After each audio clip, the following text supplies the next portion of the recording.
President Trump's Big Beautiful Bill was signed into law 2025, and it's already making waves across the real estate market. I'm Lauren. This is Raul with the Schrader Group, and we are talking about the new tax breaks and expanded housing incentives that impact homebuyers, sellers, and investors.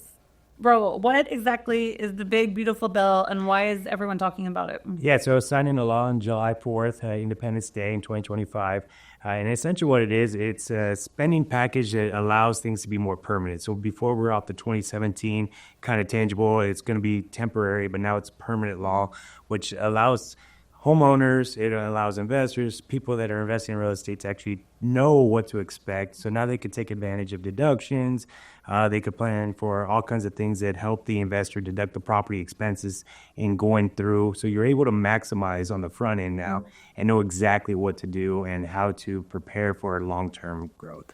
So how do you think it's going to help home buyers in 2025 and into 2026? Well, for home buyers, they're going to be the biggest winners because they're going to win on certain levels. Number one, they're going to be able to deduct the MIP mortgage insurance premium, which could be like $230 a month. So if you multiply that out, that could be $2,300 to $2,700 a year that they can write off.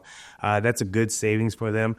Second, the SALT rates. So if we're in a high-income state like Illinois or something like that, they bumped it from $10,000 all the way up to $40,000. So you're able to deduct more on your taxes, which allows you a little bit more buying power and able to strategically get advances to what you're going to do because you know exactly how to utilize that tax strategy.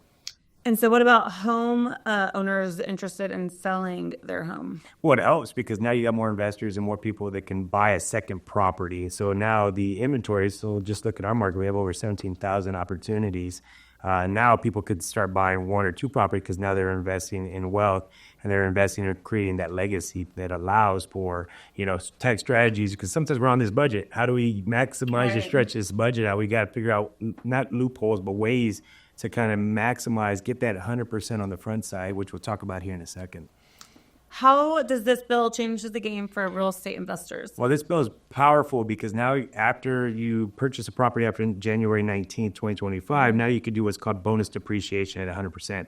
And what that is let's just say you buy a property and then you start putting in, upgrades into a carpet, flooring, landscaping, stuff like that. Now you can depreciate that on the front side. So that gives you a little bit more cash flow to be able to work that property because now you're saving on the front end now. Before you can only do so much percentage. Now you're able to do it in full on the front side. That also dives into, land, right? So if you're going to be putting in a parking lot, roads, fences, you could depreciate that off the front side, which gives you that quick instant savings so that you don't have to be the burden of the full tax because you're investing in the property, right? Right. So that allows you to have that 100% bonus depreciation. It also introduces new attraction for commercial development, things like that, because now, like I said earlier, parking lots, we could do roads, you could do improvements that you can now depreciate a lot faster to kind of take that. So it makes it a little bit more attractive for investors to throw some money. But then the rental housing, the bill is for low income, right? We're always looking for low income housing. Now it allows you to stretch it to redevelop into those zones and put money into like apartment complexes and buildings to kind of regenerate that housing market. Why? Because you're able to get tax benefits now and you're not stretching that dollar as far as you had to before. So there's a kick, right? As long as you purchase that property after January 19th, right, and put it into service. You have to put it into service before you can take any kind of bill, which means you got to get on the rental market, you got to get rent, whatever it is, it has to be active. You just can't say, oh, I've got it and I'm sitting on it. That doesn't do anything. It has to be in service. But if you had a contract prior to January 19th and it closed after, it doesn't work that way, right? So it has to be in zone to where acquired and in service after. Now, the other thing is sometimes it had to be new.